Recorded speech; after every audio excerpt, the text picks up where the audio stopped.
So, good morning, everyone. And what day is it? Tuesday. I've lost track of the days already. I don't even know what day of the week it is.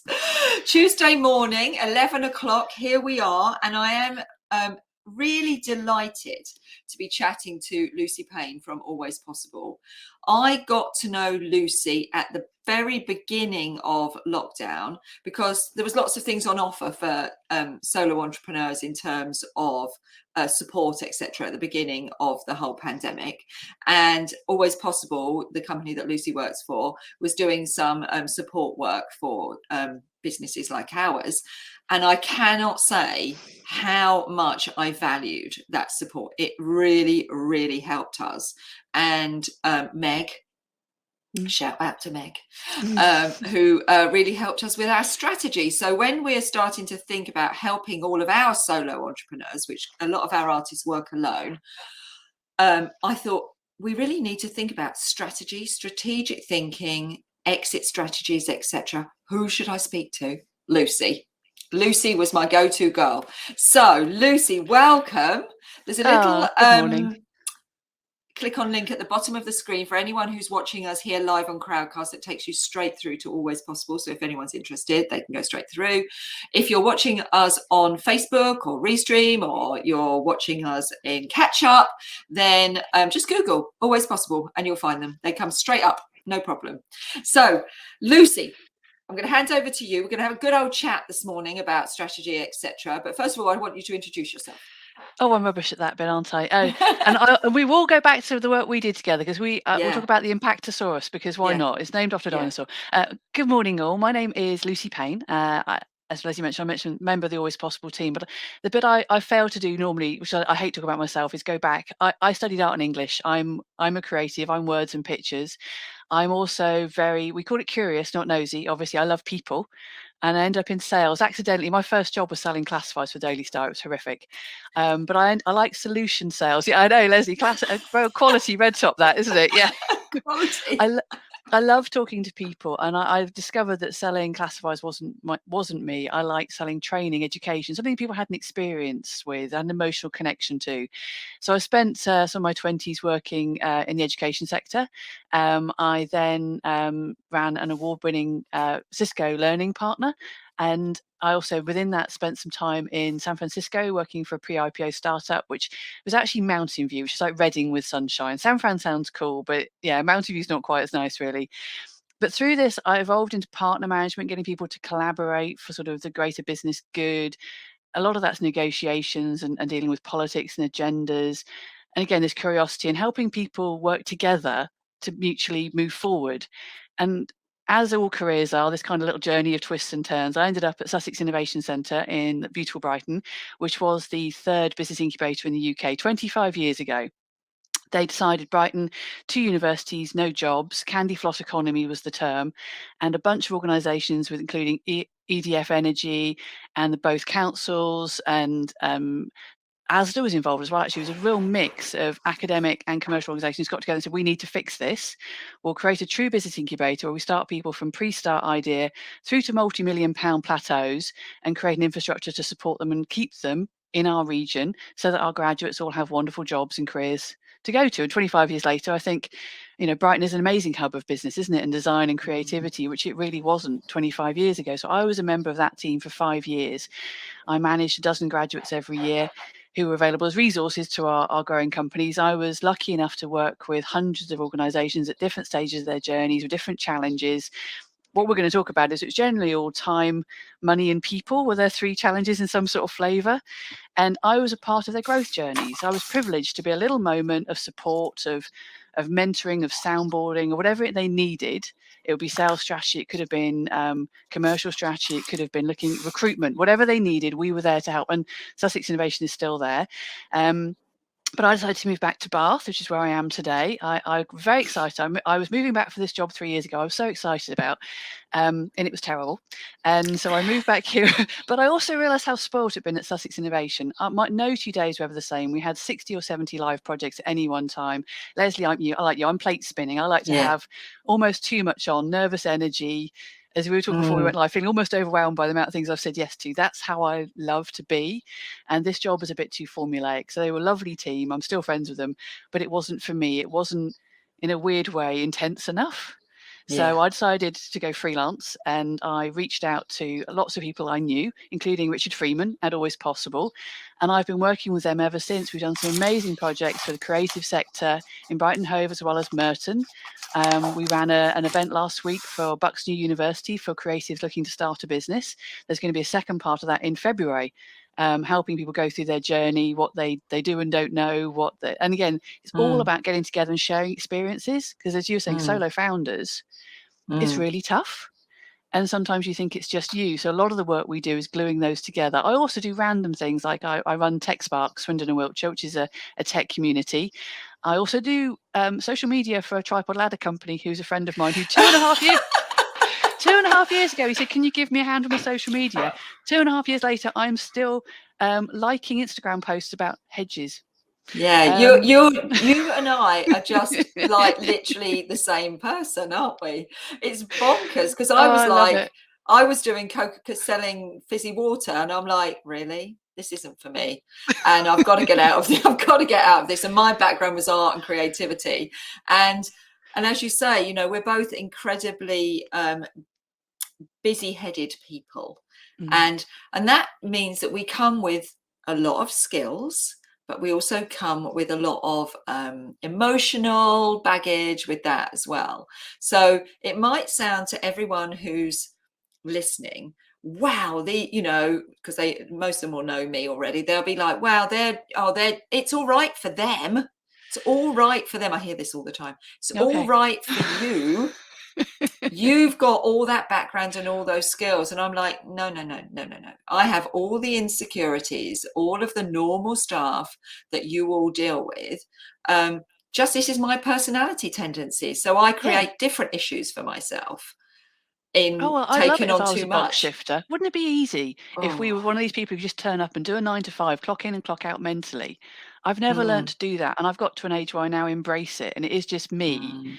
Does it make me a bit of a pain in the arse to myself? Sometimes, yes. Because my brain is always bubbling. But I couldn't go back to doing a traditional role. I'm probably That's what I say. I think I'm completely unemployable now. And I think the thing is that if people watch someone like you and I, they go, oh, well, I should be, another phrase I hear, I should be doing this, and this. And you're like, no. You have to look at yourself. Life is not a competition. You're not in competition with me. You're only in competition with yourself. Notes? Come on. Have I read your notes? You're only in competition with yourself. So pick the things so you do not overwhelm yourself. It's, for me, if I underwhelm myself, then that's the problem. Like you, I must always have at least 20 things spinning. And I know I have friends who have been in despair of this because they don't recognize it in themselves. They're like, you're going to burn out. We're really anxious.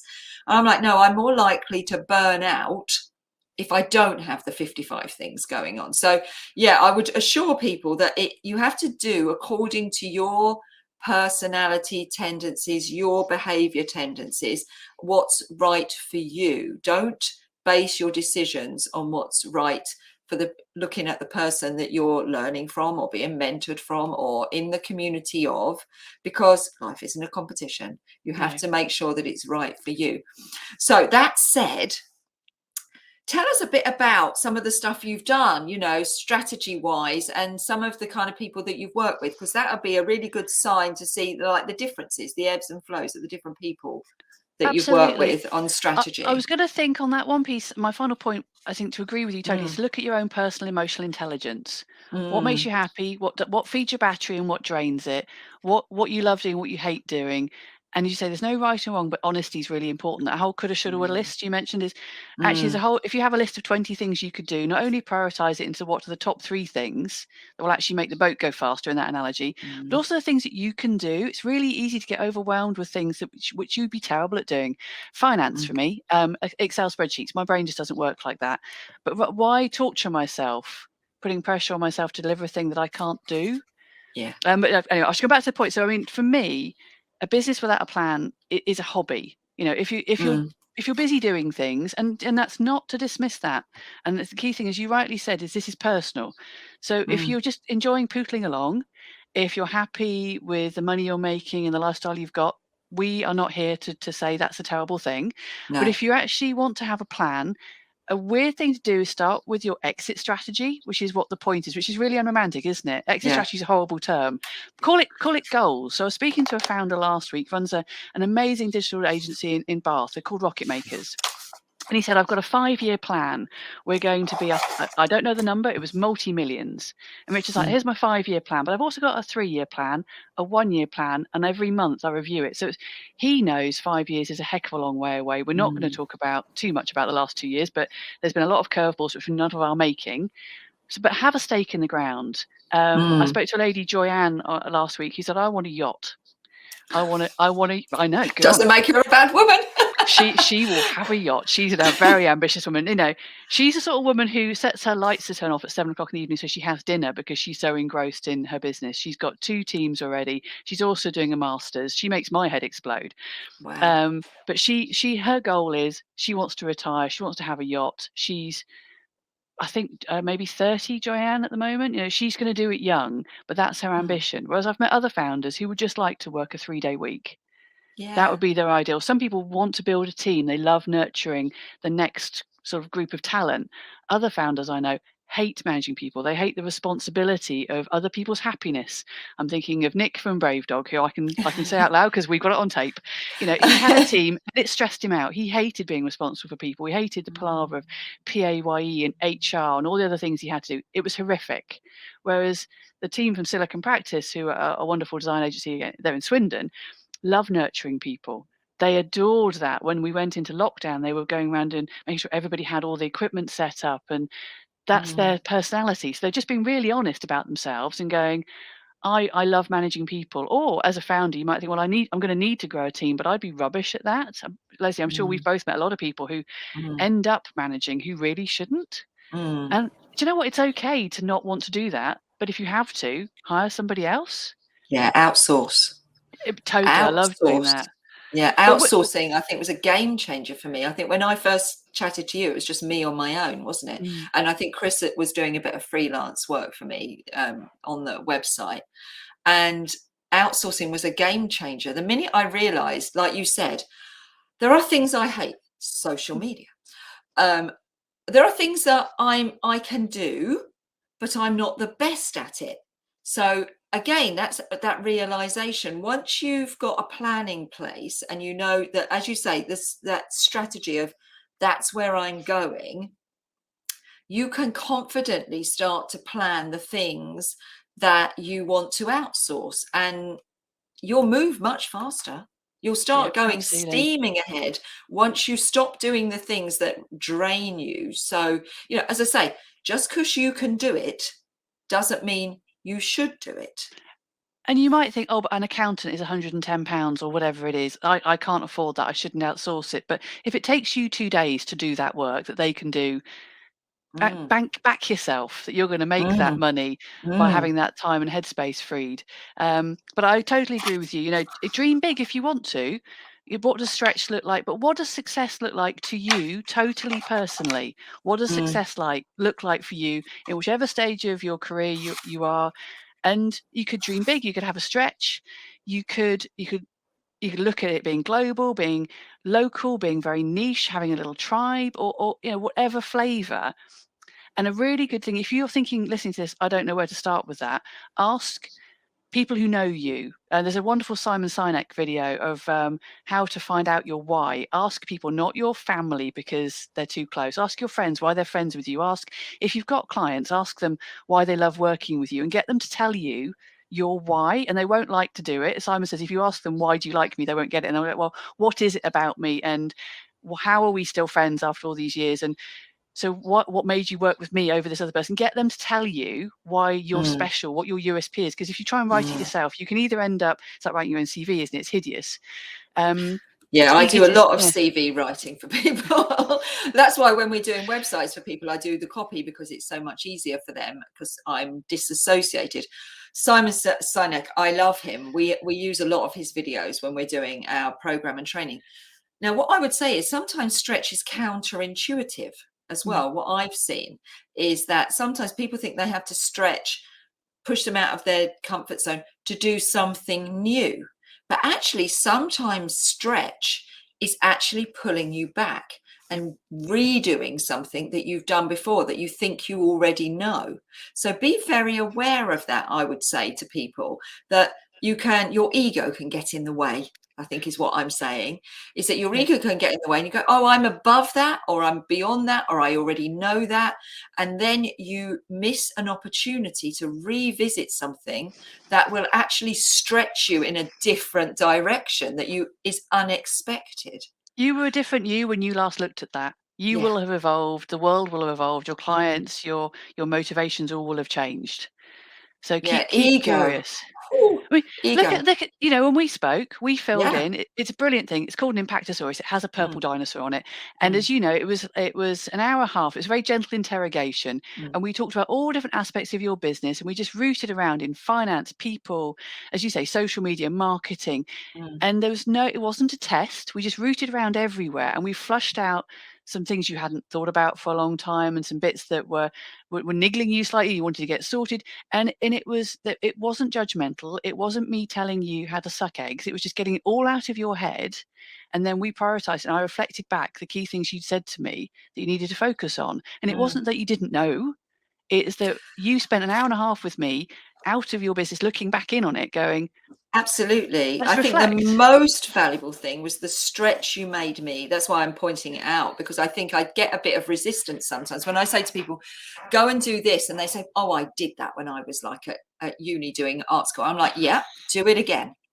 And because the most value I've ever got from all of these things is being pushed backwards, because you forget all the stuff that you know, and it's buried really deeply. And you made me re-look at things, and I'm like, oh, yeah. Because sometimes we just plow on too quickly, and we bury that stuff, and all the like those gems that you've spent years learning, you've forgotten.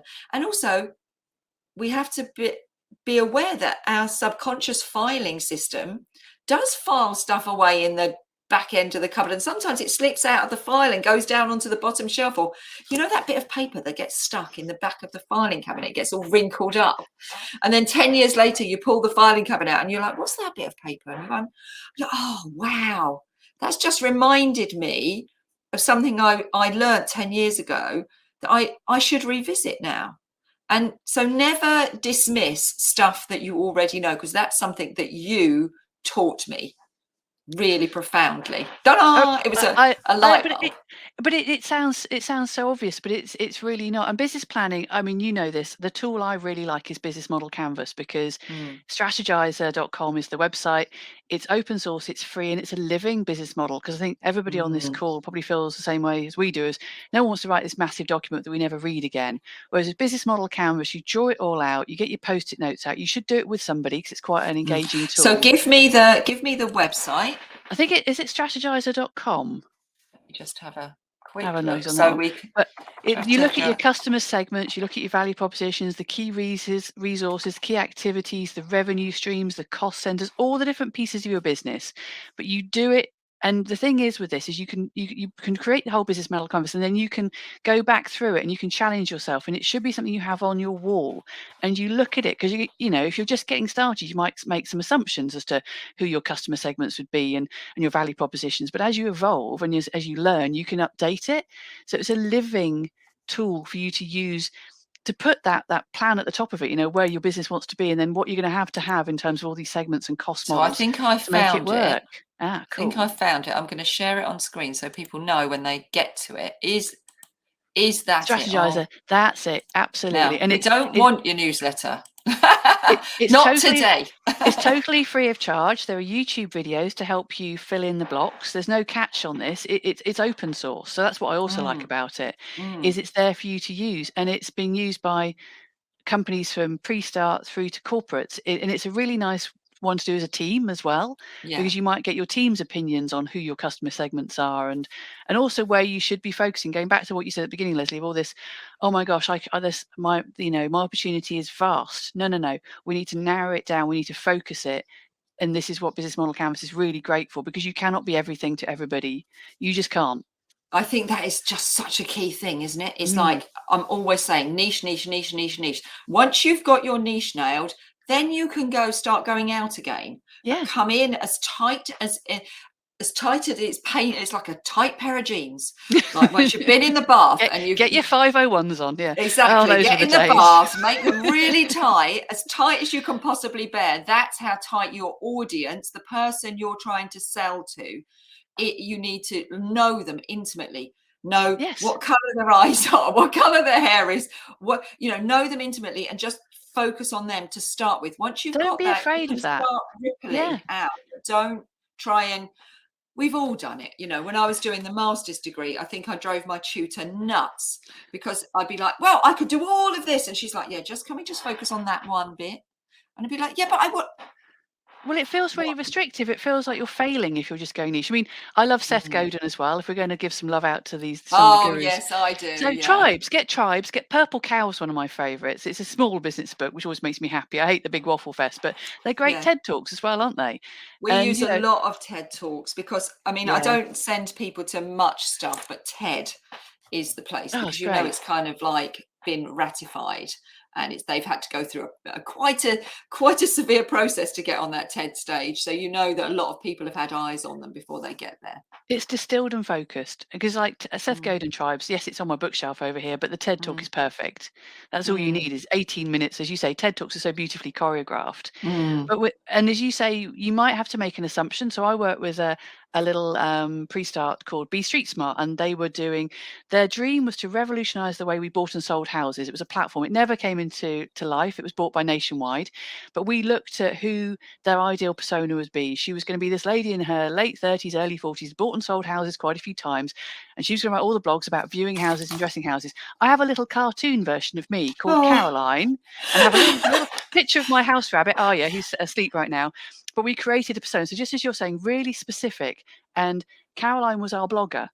It was me. It wasn't Caroline, but she was Be Street Smart. Oh, don't dispel that now. Well, I'm thinking about that. My brain's already gone off to the rabbit. Well, exactly. Arya's much more fun. But because, of course, my Catalyst team, all these graduates who work for me, they couldn't write blogs on buying and selling houses. They renting, yes, they could tell you about some bad experience of that. But I had to become that persona, because, I wrote all the content, but it was really specific. And then as you gather data, the best thing is, we were bemoaning the joys of websites earlier, weren't we? Sort of maintaining your social media channels, but all those analytics give you data. So if you create your persona and you put that out there and you speak to that niche, and then you look at your data and go, there's a whole demographic I'd never even considered who are really engaging with what we're doing. So it's kind of threading all these pieces together, which starts feeling like work. I do appreciate, which is why Business Model Canvas is a good way of taking it from massive to small. But I also think it's really good to get yourself a sounding board, to get yourself a mentor, to get somebody to get it out of your head. Because we talked about feeling overwhelmed, and this whole, if there's no planning, you end up being busy but not focused. So you'll have, I've had such a busy week. Yes, but what did you achieve? Oh, but I've been really busy. Right. So what did you get done? What did you get over the hurdle? And we all prioritize differently. I have a calendar, a diary. I love my paper diary, but I've also got an Excel spreadsheet. I try and, which is a very simple calendar sort of timesheet to plan how long I've spent on things.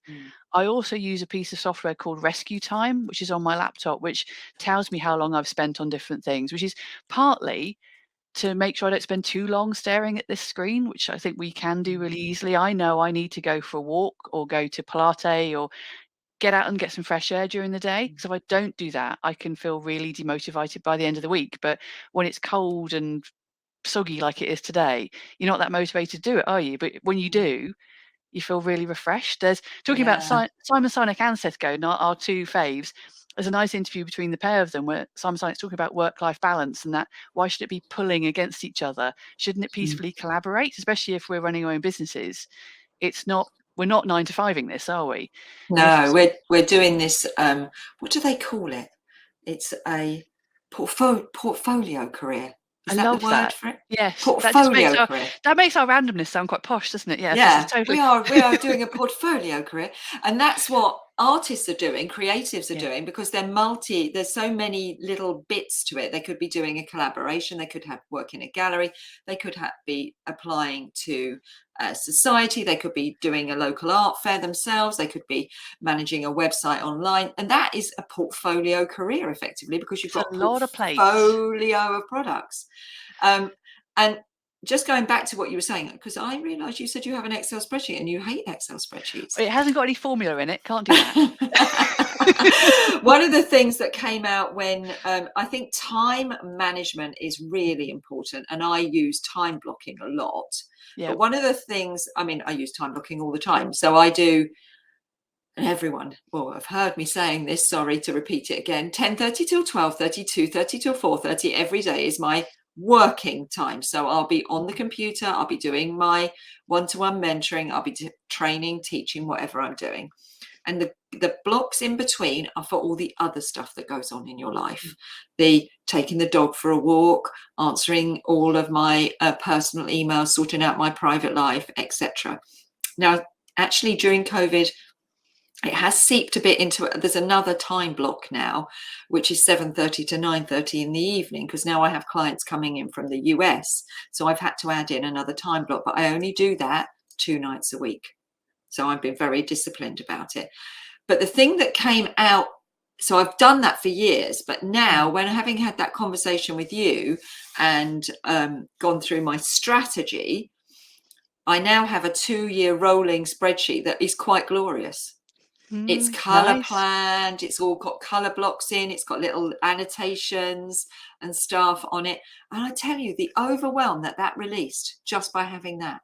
Because when people ask me questions now, like, when's the dates for that exhibition in June in 2022? All I have to do is go and look on this spreadsheet and I go, oh yeah, and also at that time we're doing this, this and this. And I'm like, oh, such a relief. Because I've released the mental load. Yeah, put it somewhere. I mean, I have this is my beautiful diary for next year, which I'm filling in. But I also like a tool called Trello. Yes, we use Trello. I love Trello. Because it's visual, it's colourful, it's free. Yeah. Everything I recommend is free, because Yes, we don't free. need to be spending. Oh, I love free. I love free because my costs for all my digital stuff I think it was like 20 quid a month before we went into the pandemic. Now, I don't even want to tell you, it's like 500 quid a month we pay on digital platforms to keep like this Calendly business running. I'm sure I love Calendly. We use Calendly. You don't go back and forth trying to make visits. So there's all these little things that just make you a bit more efficient and make your life easier. Yeah, these tools I think are really important. Yeah. They're important for time management. They're important for work-life balance. They're important for to preserve your emotional stability, because if you're using the tools, like I use Coach Vantage, and that's something I found right at the beginning of lockdown as well. I was like, what is causing me pain? Yeah. It's the having people not turn up when you've made the appointment and then they don't turn up and they go, oh, I'm so sorry, I forgot. And Coach Vantage is a great one. It does cost me a bit of money because I use their extended tools, the extra stuff. But it sends, I put in the appointment and then it sends automated reminders. And do you know what? I went from maybe 2 or 3 people a week going, oh, I've forgotten to. I never have anyone forget now. Brilliant.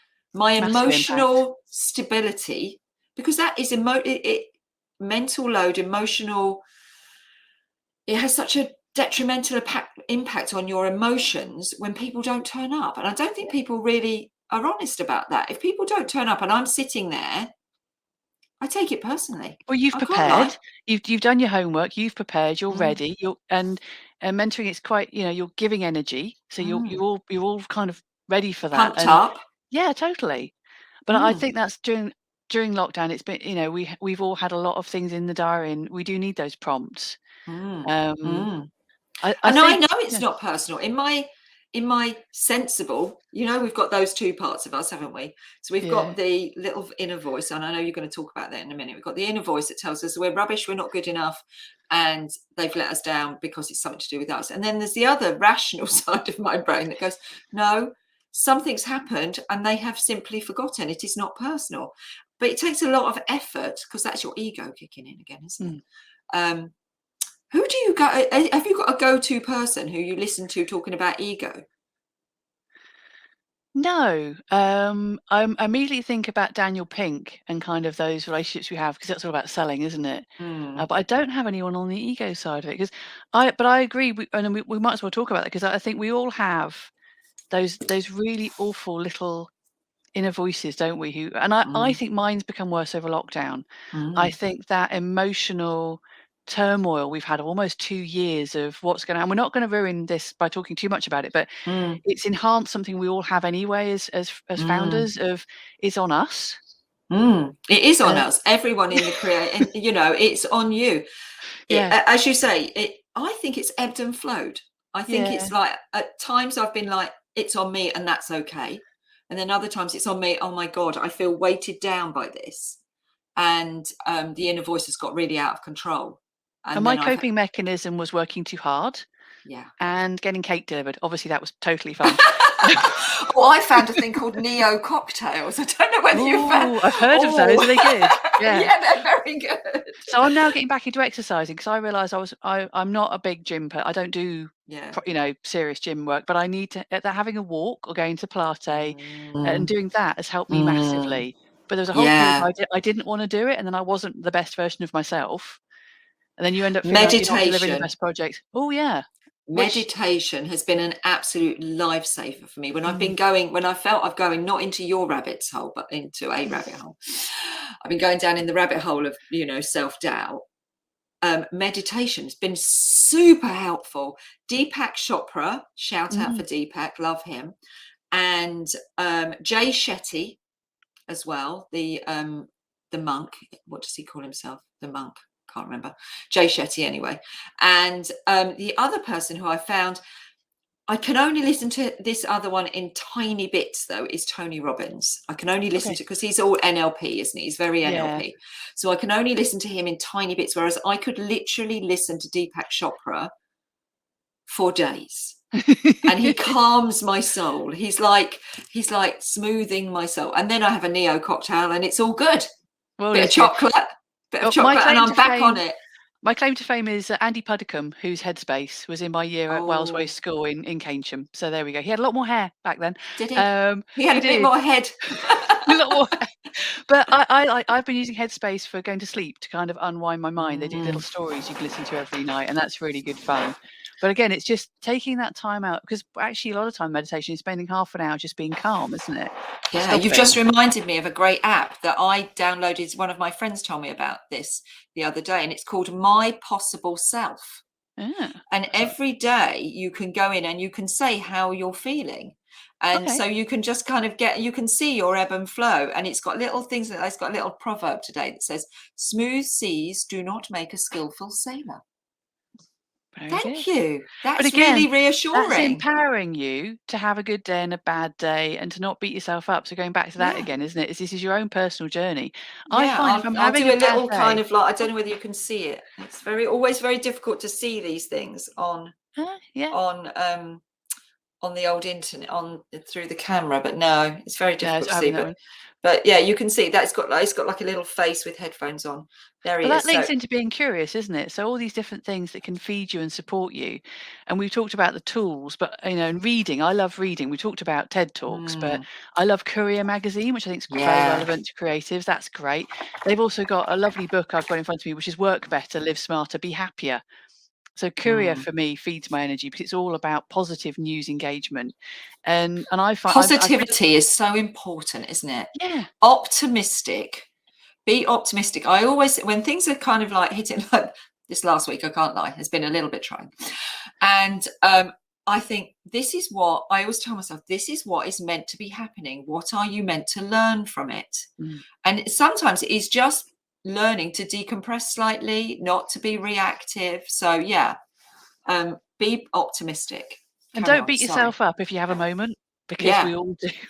because we're But human. it's resilience, bounce back. And then, I mean, I'm really glad we can do things like going out with friends. If you can go and have a Mm. breakfast with a friend who you know is who you're gonna come back feeling like you've had a big hug, whether you're allowed to or not. Make sure you make time for that. And then keep trying because it is a bumpy ride. No one tells you how unglamorous it is to be a founder or how difficult it is or how much you don't know what you don't know at the beginning. And there is no gold envelope. Epistemology. The theory of knowledge. We don't know what we don't know until we realise that we didn't know it. Yeah. And by that time, you might have already run into the wall. And, Exactly. part of my role at Sussex Innovation, the mentoring that we both do is to go, Mm. wall, stop it. But some Yes. people have to hit the wall. Some people, they're just still going to hit the wall, and then hopefully you learn from it. The key thing you can do is keep learning. And as you say, don't dismiss. You never know everything. You never will. And there will be people, one of the best quotes is it, hire people who know things, know more than you do. You have that Yeah. confidence to go, I haven't got a blooming clue about that, but I Yeah. know someone who will. Because if you've got a network, you've got a peer group, go out there and start meeting people. And between you will find the answers. That's where Pure came from. That's exactly where Pure came from. It was like, people were kept asking me, oh, Lesley, you've done this. Can you give us an answer for that? Can you help me with this? Can you help me show my work? Can you help me sell my work? And I was like, I know a lot about business, but I don't know everything. And I'm like, hang on a minute, the power of the community. Mm. And so like 25 years ago, I started gathering more people and around me who had more experience, different experience in different things. And that's where the Yep. Pure community came from. And the power of the community has been amazing during this pandemic because they've really supported each other. We have a private group called the Hungry Artist, and they go in there and they ask questions. It's a place for positivity. It's not for advertising. And they go in there and ask. But I think the thing that you've really helped me with today is you keep saying be curious. And I always said to people, the reason I'm really good at interviewing is because I'm really nosy. Oh, I'm so nosy. I'm like, I'm not nosy. I'm just curious. I find people fascinating. I find founders fascinating. I think it takes a certain type of person. I don't like the word entrepreneur very much, to be fair, because I think that has the wrong connotations. I think anyone who starts a business for themselves or tries to do it alone is incredibly brave and needs support and needs to get all the help they can and surround themselves with people who feed their energy. It's not easy, and I'm in awe of all of you listening, but you're not alone. This is the key thing, and that power, as you say, especially during tough times, is I meet a lot of founders who are really lonely because they don't think they can be vulnerable, especially as you build a team. You suddenly become the figurehead. You're not allowed to not know anything, and that's when bad decisions start being made because I couldn't agree more. they lose their, they feel they have the veneer. They put up a little barrier going, I'm now a founder, I'm now a successful business person, therefore I am this type of person. Don't fool yourself. You look at the Bransons and the Bezoses and all these big guys. They are made to look good by the team behind them. They don't have a clue. They might have had an idea. They might have just been born with money. I think, to be fair to people, Tesla, he's a geek. He helped build PayPal. They built money through different. They've gone through their times of living in garages in Silicon Valley, but it's the team that makes them look good. So That reminds me of when I interviewed get yourself a team for sure. That's when I interviewed the Sprout man, and he was saying, look, my marriage nearly failed. It did eventually, because I was making the kids pack pencils in the back garden. Everyone has had the packing your pencils in the back garden moment. Yeah. Absolute Collagen, Maxine, great friend of mine, she was packing Absolute Collagen with her kids on her dining room table. You don't get there by not, getting down and dirty. Yeah, You exactly. do. And I think Brené Brown, I am a massive fan of Brené Brown. And being vulnerable, I think it's our duty. It is our absolute responsibility to say, look, sometimes I have a bad day. Sometimes I may not react how I want to. I may not bring my best self on occasion, and because I'm human. And I try to, bring my best self every day, but sometimes my best self has put herself to bed, and she has not coming out. And my really naughty self comes out, and it's not good. It's ugly sometimes. And I, and you have to be like a monk, and that's what I like with Jay Shetty. It's like every night you go, that was today. Let's just park that. Oh, don't carry all the baggage with you. Get up the next day, yeah, and do it all again, and try just a little bit harder to bring the better self that day. There's an episode of How I Met Your Mother where emotional baggage, you can see it. Everyone's physically carrying their emotional baggage. And there's no point. All you can do is learn and move on. Don't beat yourself up with, we've all got a whole pile of things we wish we hadn't done. I don't regret, what's the point of that? There's the lovely, my favourite, Sunscreen, Baz Luhrmann, great song. Worry for knowing that worrying is effective as trying to solve algebra by chewing gum. I love that. If you haven't heard Sun Scream by Baz Luhrmann, please play that, and I apologise for the earworm you're going to have for the rest of the day. But you know, because that's what we do. We worry, and it's don't worry. What will that achieve? Worrying. Get it out of your head. Get some help. Put it on a canvas and move forward. Yeah, we're always. I think the thing I post most on all of our groups is, if you're struggling, book a 30-minute session with me. Go on to Calendly, book a 15-minute session. I'll help you move, shift, take that brick up, chuck it out the window. As soon as you say it, it becomes smaller. I used to do All this you with have my to do mum is and speak homework. it. Yeah, I used to go down to my mum when I was a kid, and I'd talk her through my homework. And I'd go down with my problem, and I'd talk it through. I'd come up with my answer, and then I'd go, "Thanks, mum." Mum wouldn't have said a word. She'd be like, "No problem." And that's almost what I feel I do sometimes with mentoring, is just get it all out, and then you find your own answers and your own path. And all I've really done is polished it and focused it, and maybe prioritized it a little bit. I I did that wish with my mum yesterday. I was having this massive trauma. I was like, "Mum, get in the car. We're going to Marks and Spencer's." I drove to Marks and Spencer's. She didn't say a word. I just talked. We bought a ham. That's all we did. We got back in the car. She went, "Are you all right now?" I'm like, "Yeah, I'm fine now. I've got the solution. Thanks." Thanks, mum. Yeah, thanks, Mum. You may carry on with your day now. I just needed you to sit next to me in the car while I. Because otherwise we hold it all in. If we hold it all in, you end up having a breakdown. It'll affect your mental and your physical health. Let's not go too dark here, but if you don't deal with this, it will deal with you. Yeah, you're so right. You're so right. So going back to strategy, because I think this is the key to all of this, is having a very clear strategy and a clear plan. Because as you said at the beginning, if you don't have a plan, that's just a hobby. It just stays as a dream. If you have a plan, it's a hobby. And if you don't set goals, which a strategy gives you the opportunity to set goals, then it just stays as a dream. Yep. And someone's got to hold you accountable. That's what we're also saying, is don't put goals in you don't tell anybody. You've got to make those goals public in some shape or form. Otherwise, they never happen. Because you can lie to yourself and tell you that you didn't really say you're going to do that by that date. You've got to have somebody holding you accountable. And the amount of people on Breakthrough, which is the project we met on, the amount of female entrepreneurs, business owners who I met who didn't have anybody holding them accountable. So they had dreams, they had plans, they had goals, but they'd never actually made them public or put them anywhere. And that made me feel very sad for them, because someone holding you to accountable isn't a stick kind of in sort of scenario. It's just, how's that going? What are you struggling with? How are you going to overcome that? Oh, you've had a curveball, a massive show's come in, a brilliant curveball, whatever it may be. So what's the domino effect of that on everything else? Because you're gonna have too much to do when it gets to March or whatever it is, and unpacking it all, because it's really hard to do that yourself.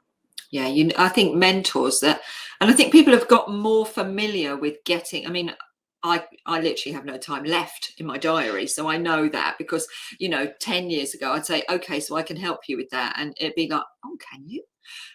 Total surprise on someone's face that you were actually trained to be able to help somebody. Now I have several calls a day with I need a mentor, someone's told me I need to speak to you. And they're not all created equal. That's the other key issue. Is there is I may not be the right person for them, and I often say it's also dating. Yeah, exactly. You have to have somebody. It's dating. It's dating. You're right.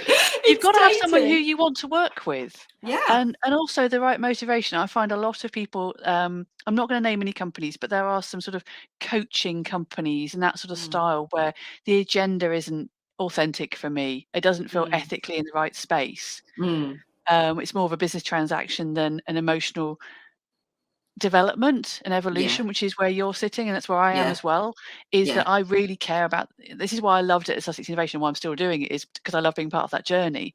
You want to, again, so go, if you're thinking about a mentor, do some hunting around and shopping, because they're not all created equal. Absolutely. I'd say ask a friend. First thing is ask a friend. Yeah. And then have a look around. Be careful, because as you've pointed out, there are the scams in everything. So that's why the refer a friend thing is really good. And if you find a community that you like, and I know we very much advocate this, is like, don't just dive straight in. Come in as a member, start to get to know us, listen to me, decide whether I'm the right person for you, because honestly, I'm not right for everyone. I am Marmite. Some people love me, some people hate me. And I'm completely cool with that, because I know I've got a mentor as well. And it took me 3 attempts to find the right mentor for me. And I'm very happy with my solution now, but it took 3 attempts to get there. And sometimes that's the case. You have to go, okay, I tried it. That's not quite working for me. go back and ask, like you're saying about the strategizer, get some people around you. You know, in the pure community, there's like 150 to 200 people in that community at any one time. Just put it out on the Hungry Artist. You know, I'm thinking about either asking Lesley or going to somebody else. Can you recommend somebody else? La la la. You know, I'm never offended. Don't worry. I do have an ego because I do get up in the morning, but I'm never offended because I want people. I'm in it like Lucy to make sure you get where you want to go and you don't hit the wall smack and give yourself a really nasty, you know, black eyes, the least of your worries, you know, broken nose, disfiguring we don't need. We don't need disfigurement. I like your point there, though. When you join a community, when you start networking, slow and steady. Some people have really unrealistic expectations. I'm going to hammer in there and it's going to give me change work my life immediately. Exactly. It doesn't work like that. It's a bit like, I used to love going to Brighton Chamber events, but you have to go regularly. You get to know people, you have different conversations, and you are as curious about the other person as you listen and you speak, and it becomes a mutually beneficial experience, not a, we've all met people who go to networking or communities for what's in it for me. Those people very quickly move on because we don't want to buy their life insurance or whatever whatever they're trying to sell. Go into it. Most people, if you ask them for help, will help you. So having an ask is nice, but also be prepared to help. Yeah, relationship building, isn't it? It's like fundamental of all of this. There's no point in having a strategy, a plan, a dream, all your goals, etc., if you're not prepared to actually go in there and build relationships with people. All about people. You can't, and I say to people, you can't do that just on the internet either. You can't just rely on social media. You have to do that in real life. IRL, we now call that, don't we? It's got an acronym. IRL. You have to go IRL. You can't just rely on doing that on this screen. It's blended. I mean, this is wonderful. I love the fact that we can get together today and we haven't had to leave our houses. But it's going to be blended going forward. I can't wait to go back to, proper networking events and as you say, those relationships that you form in real life are a different league, aren't they? Yeah, absolutely. And it is just all those things that you would have done. We've got a question. This just made me giggle. I'm going to read it in a minute, Jonathan. Don't worry. We've all had to grow up learning how to make friends, and that's what it is. It's just making friends. Make friends. Be generous. Be curious. Be generous with your compliments. Don't be ingenuous. You know, everyone will know if you're just doing it to sell your life insurance. Oh God, absolutely. You know, be authentic. Be authentic. But definitely use your friend making skills. And if you're shy, take a friend with you. You know, that's it. What would you do? You know, like I did yesterday, get your mum in the car. You know, literally, it doesn't matter. No one cares. And you said at the beginning, when you found yourself in a job that you didn't like, you were like, okay, I'm going to back myself and I'm going to reach out to people. Look, until you reach out, it's a no. The worst that it can do is stay a no. And I was terrified. You know, I mean, it wasn't the role for me, but for that first few months of doing it for myself, that horrible nervous energy of, are they going to keep paying me? Am I still going to get I've been working for the same group of organizations for the last 2.5 years, so I can't be too bad. But I still had that, even after all these years and all this experience and all that toolkit that I know I've got, I was still terrified because the same as yourself, I have an ego, but it's with a little e. Because I know I still don't know a million things, and that's why I'm still reading. That's why I'm still curious, and why I'm still having these conversations. But it also does. It gets that nervous energy in your stomach, doesn't it? So Sandra's saying, do you take on single freelance artists, or is it only for organisations? I'm just doing it through. I don't have a website, Sandra, so I'm not here looking to gain any mentoring clients. That's not what I'm doing. But I mean, do engage with all as possible. More than welcome to. But I was saying to Lesley before we went live, I probably said yes to too many things. So I should say, I'll say I can't. I'm not looking to work with anybody, but I might be. I'm running another Bucks New University workshop in February to help with creative businesses with their planning, but it dovetails perfectly into what Lesley in the community does. So so really, Sandra, it's like over with me. I do mentoring, and then I have a group of other people that I can, if I'm not right, then I send people out. So I've got various coaches that I've trained with, coaches that I've done NLP with that I know are very good. And if I'm not right for the person, then I direct them off to that. And sometimes I have to direct people off to other mental health practitioners as well. Sometimes it's not just mentors. Sometimes it's counsellors that people need. So so we have a whole tool bag of people that we direct people to. And that kind of segues into Jonathan's question, which is, where are all these mentors, especially for art? I was lucky to find the best. That's me. Eventually. But thinking of me 10 years before, I was desperate for help. I couldn't find it. I did miss some of this, so apologies if covered. No, we haven't covered that. What we have said is that, yes, thank you, very flattering. I am Jonathan's mentor, have been for about 6 years now. Thank you for calling me the best. But I'm the best for Jonathan. I may not be the best for other people. So, and as Sandra says, she loves working with me, and that's really kind. Thank you, Sandra. I did a live with Sandra last night. We had absolutely a blast. We had the best time. It was great. So I really enjoyed it. But there are a lot of there's a difference between mentor and coach. And what I would say is a mentor is someone that does have the skills to be able to open doors for you. So they have contacts that can open doors for you. So that's why I call myself a mentor, a professional development mentor and coach, because I do have the contacts that can open doors for people if the door needs opening. A coach doesn't open doors. A coach opens your mind so you can find the solution within yourself. So that's different. And there's a lot of coaches. So there's millions of coaches, and they open your mind so you find the solution for yourself. And I think that's a great thing. Sometimes in some industries, especially the creative arts industry, you may also need someone like me who is a coach and a mentor, because you might need a door opening. And that's the added value of a mentor. And we are pretty rare. It's different flavors, isn't it? I mean, with the tech community, I find a lot of people who've maybe done it 2 or 3 times want to give back. So they end up saying, they're mentors. Yeah, I've done this a few times. Therefore, hello startup, let me work with you. And I love that relationship. And I think it's very similar in the creative community, isn't it?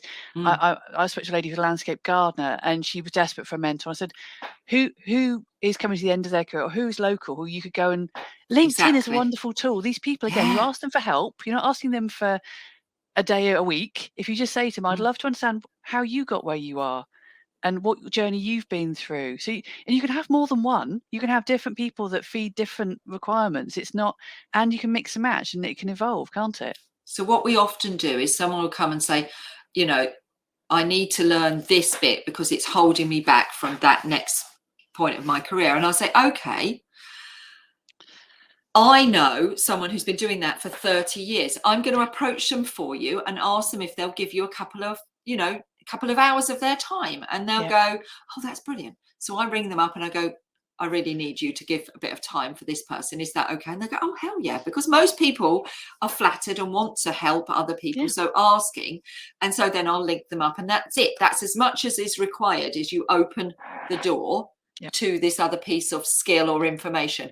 And we've been doing these Art 360 interviews, and that's exactly what that is. I talk to artists and they talk about their journey. They're mentoring effectively. By talking about their journey, they are mentoring others who are coming into or already in, to show what they've done, to show that one size does not fit all. And we do the same with tech. All the tech founder journeys of all their failures, the projects that won't go live, the ones who got massively funded. That's what I was talking about. Nick hating having team and selling practice loving.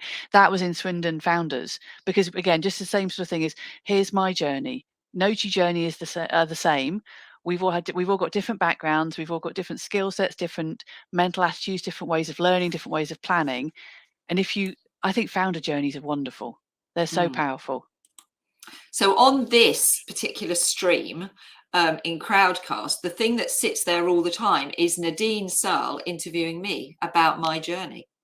Because I thought if anyone arrives here and nothing's happening, that's a great thing for them to listen to, because it shows that I honestly, It's been up and it's been down and it's been up. And what I want to do with when I mentor is save people from the massive downs, the brick walls. Yeah. The crashing and breaking your nose. I've broken various limbs on that journey and I want to just save them from the limb breaking. So yeah, they might get a few bruises still, because I think the bruises are important. Oh yeah. But we'll stop them from breaking limbs. So I help them do that as opposed to this kind of thing. You've got to respect the journey. You can't come too easily. You have to get a few bruises.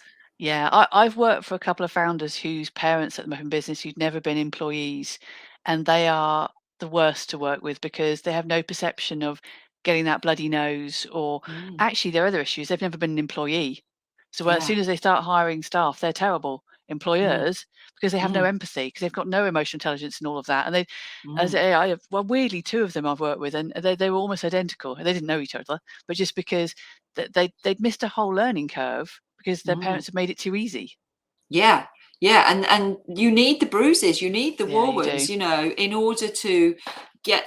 And also that's really satisfying. So when you're having those conversations, so say you pick a couple of people to do your strategizer thing with, being able to bring some war wounds, it makes the whole thing exciting. Right. And you're like, oh, I've got real experience of that. You probably, well, have a go at it.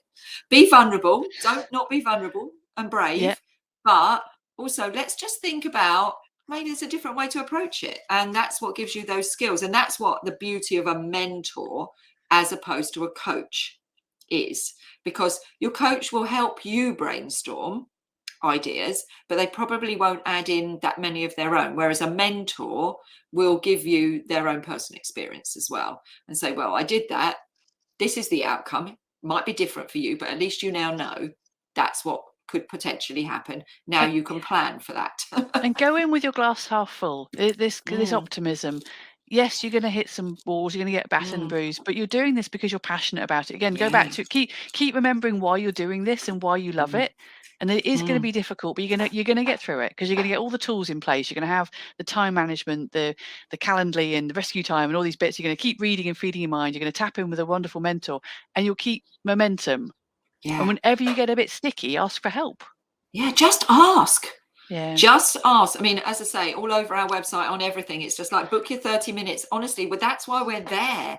Don't sit there in pain, crying, feeling distressed. I've done that. It's unpleasant.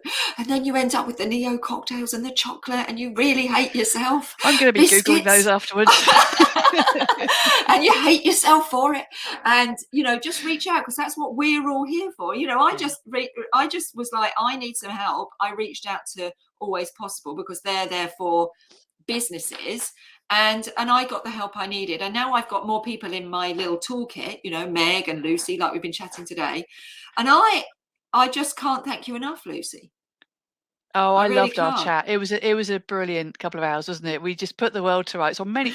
We might have gone off on tangents a couple of times, I remember. But I think we may have done that today as well. We were meant to be just sticking on strategy and strategic thinking. But there's so much wrapping around it, isn't it? Because you have that. You've got your exit strategy, but then there's all the bits you have to put around it.